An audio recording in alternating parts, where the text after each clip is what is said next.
Qu'en est-il de la rentrée des classes demain? Les élèves retourneront bien à l'école, au collège et au lycée. Les cours se feront en présentiel.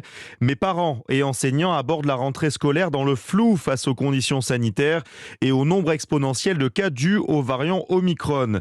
L'inquiétude grandit aussi autour du port du masque obligatoire pour les écoliers à partir de 6 ans.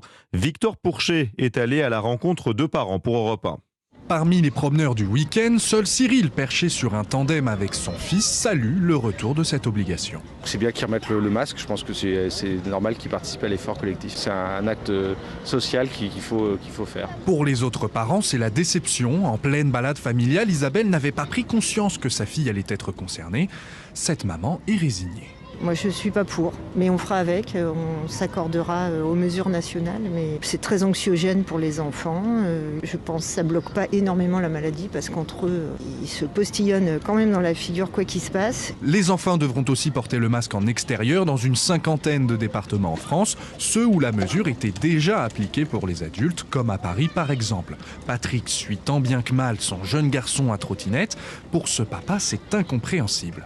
Les enfants, ils ont besoin de courir, ils ont besoin de respirer. C'est une mesure qui ne sert à rien. D'ailleurs, il y a des personnes du corps médical qui l'ont bien dit que c'était une mesure contre-productive.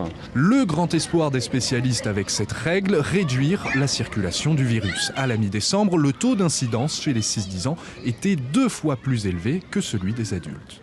Et pour aller plus loin sur cette rentrée, nous sommes avec Sigrid Gérardin. Bonjour. Bonjour. Vous êtes la co-secrétaire générale du SNUEP-FSU, le syndicat national unitaire de l'enseignement professionnel. Merci d'être avec nous dans Europe Midi. Est-ce que vous êtes inquiète pour cette rentrée des classes ? Écoutez, depuis la réunion sanitaire de jeudi au ministère de l'Éducation nationale, les personnels de lycée pro appréhendent cette rentrée avec beaucoup d'inquiétude et de colère. Parce que malgré les 200 000 cas de contamination recensés par jour, la seule mesure nouvelle que nous avons entendue, c'est l'interdiction de boire un café autour de la machine à café. C'est quand même une mesure hors sol qui relève même de la provocation, car parallèlement, rien n'est réellement anticipé pour sécuriser les lycées professionnels. Le protocole est maintenu au niveau 2. Le ministre refuse d'acheminer des masques chirurgicaux ou des masques FFP2 pour les personnels vulnérables ou les personnels qui le souhaitent. Je rappelle que le ministre passe son temps à se comparer aux pays voisins, qu'il pousse sa logique jusqu'au bout, car en Allemagne et en Italie, l'Allemagne et l'Italie fournissent justement ce type de masque. Et après 20 mois de crise sanitaire, les ateliers comme les classes n'ont pas bénéficié d'investissements sur le bâti pour aérer correctement les classes.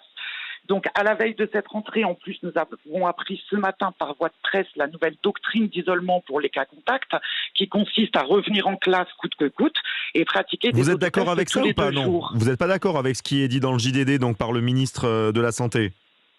Le problème, c'est que de s'auto-tester tous les 2 jours va être compliqué, puisque dans les établissements, les tests que nous avons à disposition arrivent à péremption en janvier et qu'aucune nouvelle stratégie de test n'est anticipée pour les élèves. D'ailleurs, une partie de nos élèves seront en stage en janvier-février.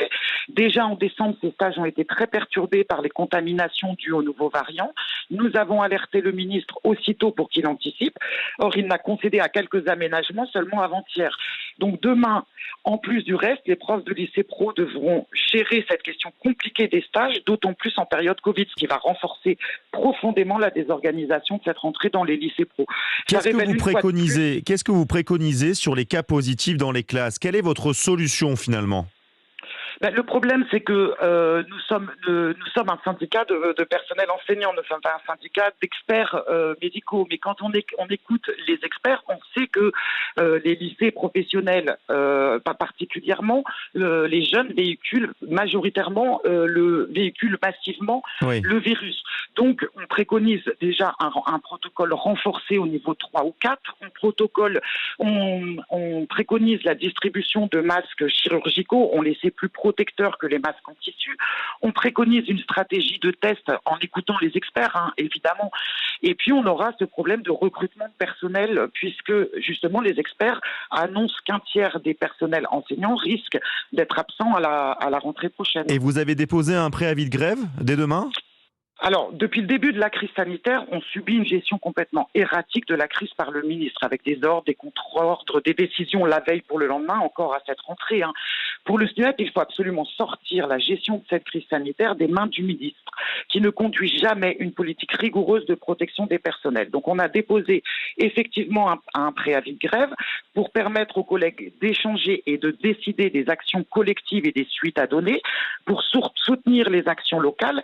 Et selon les remontées qu'on aura en début de semaine prochaine, nous prendrons nos responsabilités pour fédérer une action nationale plus forte. Mais c'est quand même incroyable, on est en 2022, on est obligé de menacer notre employeur public de grève juste pour obtenir des conditions de protection sécurisées pour maintenir nos établissements ouverts.